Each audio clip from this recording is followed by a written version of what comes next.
He thought it was just a quick stop, children's fever medicine, in and out before the summer rain started. But the moment two men burst through the pharmacy doors, one with a bat, the other with a blade, Mark Benton's instincts came back sharper than ever. Shielding a mother and her kids in the back aisle should have been the end of it. Instead, it pulled him straight into the shadows of a case that had haunted him for years, and face to face with the brother of a man tied to the worst night of his career. Because one of those robbers didn't just want cash. He wanted Mark to remember. Before we begin, drop a comment with where you're watching from. And don't forget to subscribe for more stories like this. Let's begin. The air on Willow Street hung heavy, thick enough to cling to skin. Mark Benton stepped out of his old Chevy, the hum of the engine fading into the slow whir of a flickering street lamp. It was just after 9, and his shirt stuck to his back. He wasn't supposed to be out. Laura had the late shift at the precinct, and he was still on medical leave. But his 6-year-old, Sophie, was running a fever, and the Tylenol bottle at home rattled empty. Inside O'Malley's pharmacy, the smell of antiseptic and cheap candy was oddly comforting. Mark headed to the counter with a box of children's fever reducer, fishing for his wallet, when the glass door slammed open. Two men stumbled in. One barely more than a kid, eyes darting, switchblade twitching in his grip. The other older, built thick, a baseball bat resting on his shoulder like he'd used it before. Cash. Now. The older one barked at the clerk. Mark's eyes swept the store. Back by the cold medicine, a young woman, late 20s, hair in a messy bun, stood frozen, two small children pressed against her legs. Their eyes were wide, breaths fast. Mark's pulse kicked. Old instincts stirred. He shifted just enough to catch her gaze and tapped his fingers twice against his thigh, low and quick. The universal get-down signal from his negotiation days. Her hands trembled, but she crouched, guiding the kids behind a display of cereal boxes. The kid with the knife hadn't noticed. The man with the bat had, and his attention was starting to drift toward the back of the store. Mark felt the air change when the older man's eyes flicked toward the cereal aisle.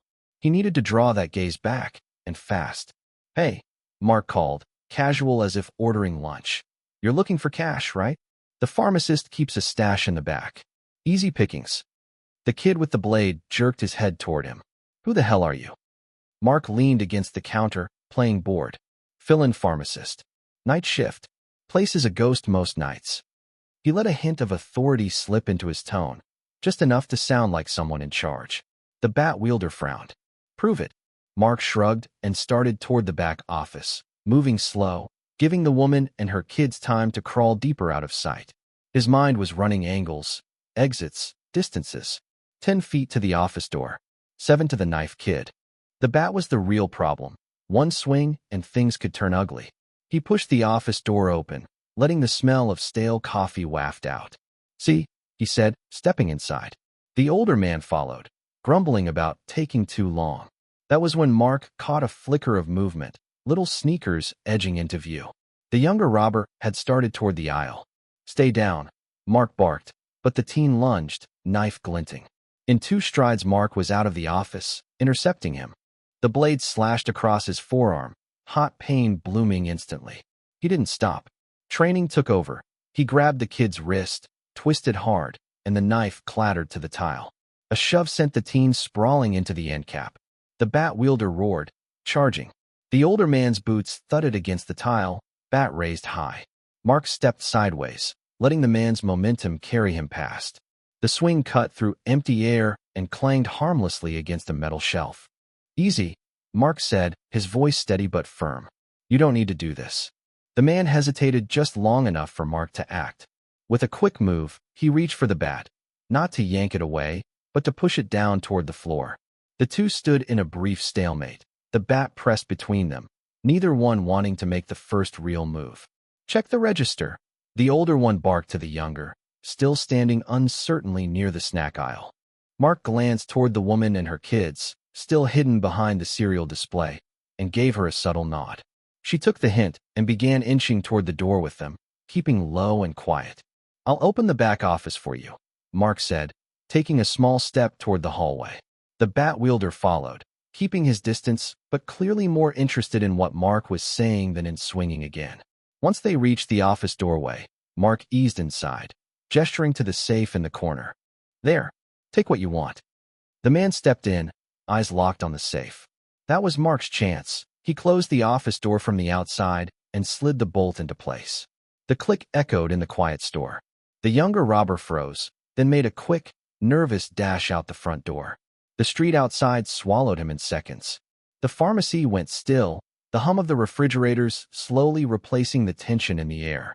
The store's front door chimed again, not with the frantic jangle of an escape, but with the controlled, purposeful sound of people entering in unison. "Police," a firm voice called. Mark felt his shoulders drop in relief. Two uniformed officers moved quickly toward the counter, one heading straight for the office door where the bat-wielding robber was now pounding and shouting muffled complaints. The other began sweeping the aisles, making sure the store was clear. Then another figure appeared in the doorway, Laura.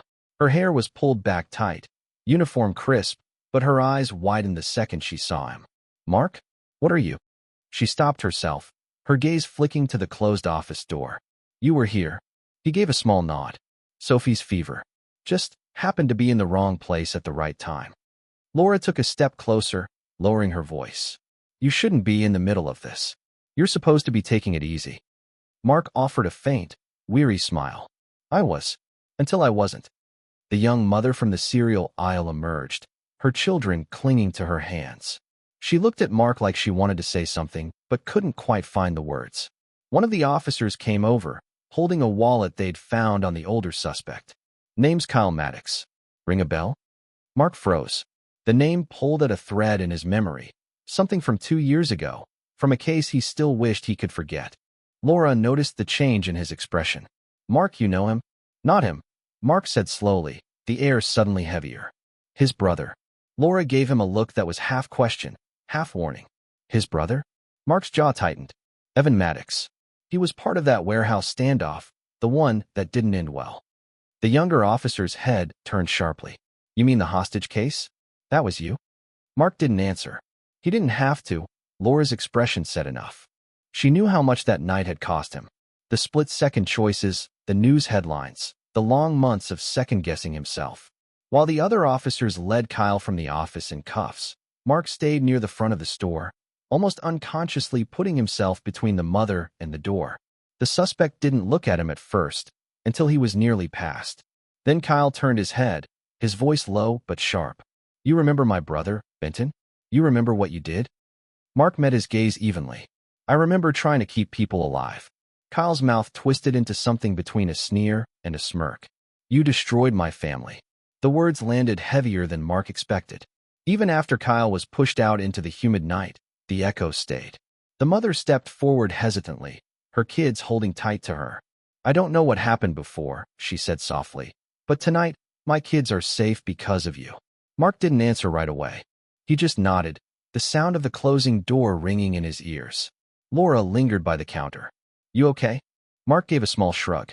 "Ask me tomorrow." The flashing lights outside painted the sidewalk in red and blue. The humid night air felt heavier now, pressing against Mark's skin as he stepped through the pharmacy doors. Laura fell into step beside him, her voice low so the others wouldn't hear.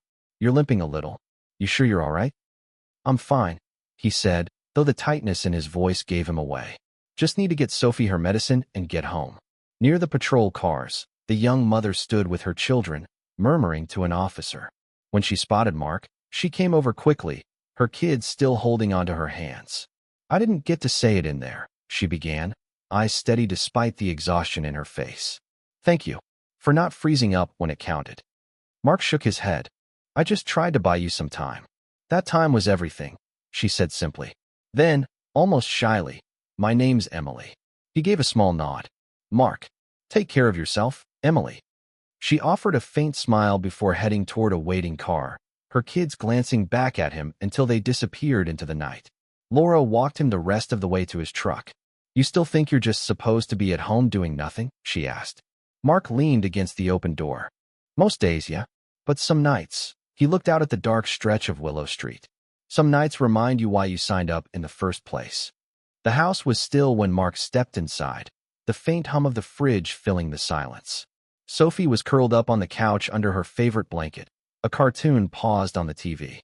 He set the medicine bottle on the coffee table and gently shook her shoulder. Hey, kiddo, time for this, then back to sleep.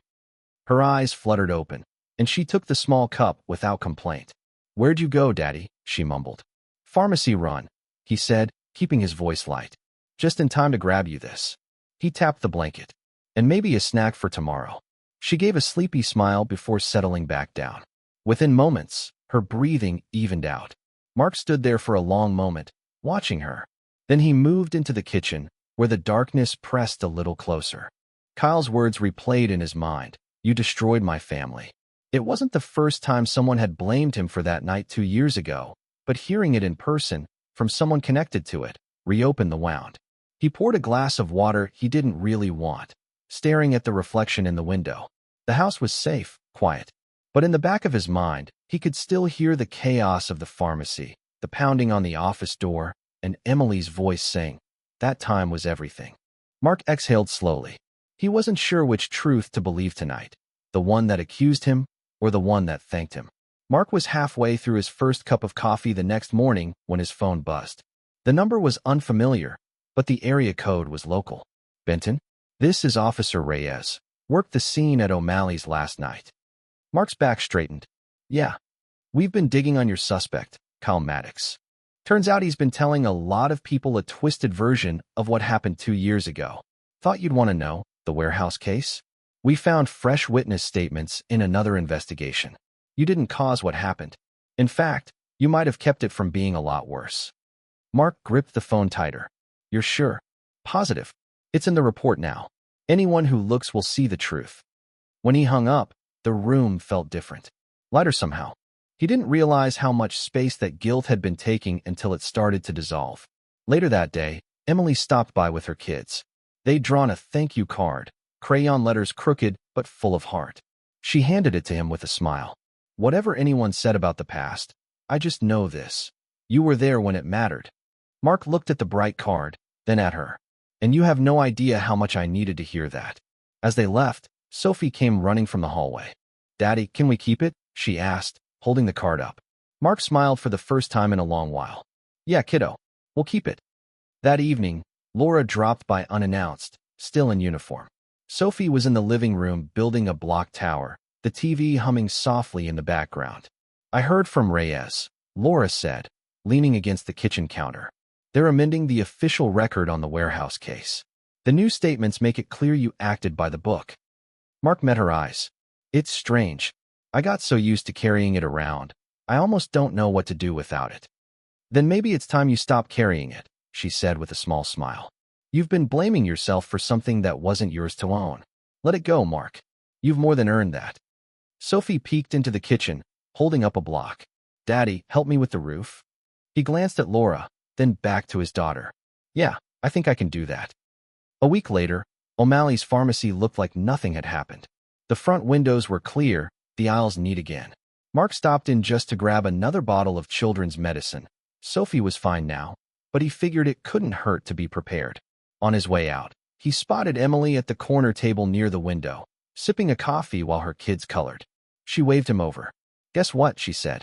I'm starting a new job next week. Something steady. I wanted to thank you again for everything. Mark shook his head. You don't owe me thanks. Maybe not, she said, but I'm giving it anyway. He stepped back into the evening air, the sun setting warm over Willow Street. For the first time in 2 years, his chest felt light. The street was just a street again, not a reminder of what went wrong, but a place where something went right. At home, Sophie bounded into the yard to greet him. You're smiling, Daddy, she said, curious. Yeah, he replied, lifting her up. Feels like a good day to start fresh. And it was. Thanks for watching. Like and subscribe for more stories that stay with you.